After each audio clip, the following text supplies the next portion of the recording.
Hello, আমি পলাশ চন্দ্র রায়। আশা করি সবাই ভালো আছেন এবং সুস্থ আছেন। আজকে আলোচনা করব নারী শিশু নির্যাতন দমন আইন এর যে সেকশন ৪ বা ধারা ৪ রয়েছে সেই ধারাটিতে। এই ধারাটিতে বলা হয়েছে যে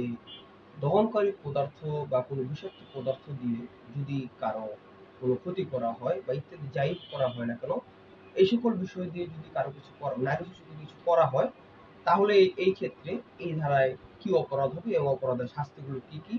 সেই বিষয়ে বলা হয়েছে। তবে এই বিষয়ে ৪টি উপসেকশন রয়েছে বা উপধারা রয়েছে। প্রথম ১ নম্বরে যে উপধারাটি রয়েছে সেই উপধারাতে বলা হয়েছে যে এই সকল পদার্থ দ্বারা যদি কোনো নারী ও শিশুর মৃত্যু ঘটানো হয় বা মৃত্যু ঘটানোর চেষ্টা করা হয়, একটি বিষয় এখানে লক্ষ্য রাখতে হবে যে মৃত্যু ঘটানো বা মৃত্যু ঘটানোর চেষ্টা করতে হবে। যদি এই ক্ষেত্রে মৃত্যু ঘটানো বা মৃত্যু ঘটানোর চেষ্টা করা হয়, তাহলে এই ক্ষেত্রে তার শাস্তি হচ্ছে মৃত্যুদণ্ড অথবা যাবজ্জীবন সহ ১,০০,০০০ টাকা পর্যন্ত জরিমানা। এটি হচ্ছে উপধারা ১-এ বলা হয়েছে। আর উপধারা যে ২ রয়েছে সেখানে বলা হয়েছে যে এই সকল ধার্য পদার্থ বা দহনকারী পদার্থ বা বিষাক্ত পদার্থ দ্বারা যদি কোনো অঙ্গ, কোনো দৃষ্টিশক্তি, শ্রবণ শক্তি বা ইত্যাদি সকল এর ২ এর মধ্যে ২ টি আবার রয়েছে, একটি ক, একটি হচ্ছে খ। কতে বলা হয়েছে যে এটি ২ এর মধ্যেই, উপধারা ২ এর মধ্যেই, যে কতে বলা হয়েছে যে দৃষ্টিশক্তি, শ্রবণ শক্তি, স্তন বা যৌনাঙ্গ যদি ক্ষতিগ্রস্ত করা হয় বা কিছু করা হয়, তাহলে এক্ষেত্রে তার শাস্তি হচ্ছে যাবজ্জীবন এবং অথবা মৃত্যুদণ্ড, আর যাবজ্জীবনের সাথে ১,০০,০০০ টাকা পর্যন্ত জরিমানা। আর খতে বলা হয়েছে যে যদি কোনো অঙ্গ বা অন্য কোনো অংশ ক্ষতিগ্রস্ত হয় বা যে অপরাধ সংঘটিত হয়, তাহলে এই ক্ষেত্রে বলা হয়েছে যে সর্বোচ্চ ১৪ বছর পর্যন্ত সশ্রম কারাদণ্ড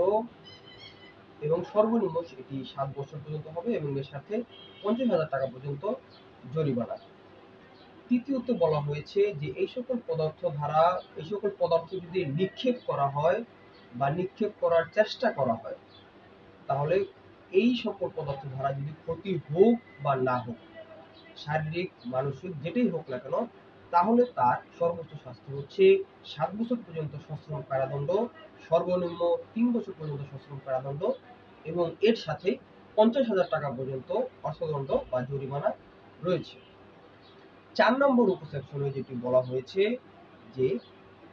এই সকল পদার্থের যে অর্থগুলো, সেই অর্থগুলো প্রচলিত আইনে যেভাবে আদায় করা হয় সেভাবে আদায় করা হবে এবং যে ব্যক্তি ভিকটিম, মানে যে ব্যক্তি অপরাধটি করেছে, ভিকটিম নয়, ভিকটিমকে তো এই ধরনের অর্থগুলো দেওয়া হবে। আর যে ব্যক্তি অপরাধগুলো করেছে সেই ব্যক্তির যে সম্পত্তি রয়েছে বা মৃত্যুর পর যে সম্পত্তি রেখে গিয়েছে বা তার যে, মানে তার যেভাবেই থাকুক না কেন, যেভাবে সম্পত্তিগুলো তার থেকে অর্থটা আদায় করা হয় প্রচলিত আইনগুলোর মধ্যে,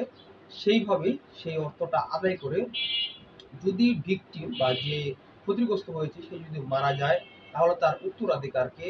অথবা সেই ব্যক্তি যদি জীবিত থাকে তার শারীরিক মানসিক ক্ষতি হয় তাহলে সেই ব্যক্তিকে, এবং ক্ষেত্রের মধ্যে বিশেষ ক্ষেত্রে সে যদি আবার তারপরও মারা যায় তাহলে তার উত্তরাধিকারকে দেওয়া হয়ে থাকে। আশা করি সবাই বুঝতে পেরেছেন যে সেকশন ৪ বা ধারা ৪-এর ১, ২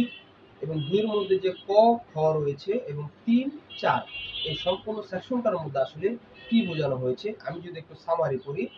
যে সেকশন ৪-এর ১-এ হচ্ছে যে এই ধরনের পদার্থ দ্বারা যদি মৃত্যু ঘটানো হয় বা মৃত্যু ঘটানোর চেষ্টা করা হয়,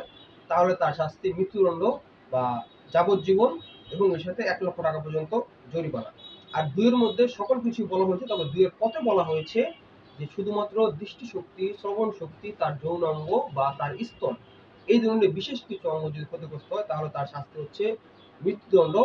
অথবা যাবজ্জীবন এবং ১,০০,০০০ টাকা পর্যন্ত জরিমানা। এবং খতে বলা হয়েছে যে এই সকল বিশেষ অঙ্গ ছাড়া বা স্তন বা দৃষ্টিশক্তি, শ্রবণ শক্তি বা তার যৌনাঙ্গ, এই ধরনের বিশেষ অঙ্গ ছাড়া অন্য যে কোনো অঙ্গ যদি ক্ষতিগ্রস্ত হয় তাহলে তার সর্বোচ্চ শাস্তি হচ্ছে ১৪ বছর এবং সর্বনিম্ন ৭ বছর সশ্রম কারাদণ্ড এবং এর সাথে ৫০,০০০ টাকা পর্যন্ত জরিমানা। আর ৩-এ বলা হয়েছে যে এই সকল কিছু ছাড়া তার যদি এই সকল অপরাধ বা দহনকৃত পদার্থ যদি বা বিশেষকৃত বিষাক্ত পদার্থ যদি নিক্ষেপ করা হয় বা নিক্ষেপ করার চেষ্টা করা বা যেটাই হোক না কেন, এতে তার যদি ক্ষতি হোক বা না হোক, তাহলে তার সর্বোচ্চ শাস্তি হচ্ছে 7 বছর পর্যন্ত সশ্রম কারাদণ্ড এবং সর্বনিম্ন 3 বছর পর্যন্ত, আর এর সাথে 50,000 টাকা পর্যন্ত অর্থদণ্ড রয়েছে। আর 4-এ বলা হয়েছে যে এই সকল অর্থদণ্ড যেভাবে আদায় করা হয় প্রচলিত আইনে সেভাবে আদায় করা হবে সেই অপরাধীর সয় সম্পত্তি থেকে বা তার মৃত্যুর পর যে তার উত্তর সম্পত্তি রয়েছে সেই সকল সয় সম্পত্তি থেকে, এবং এই সকল অর্থগুলো যে ভিকটিম বা যে অপরাধের শিকার হয়েছে বা যে ক্ষতিগ্রস্ত হয়েছে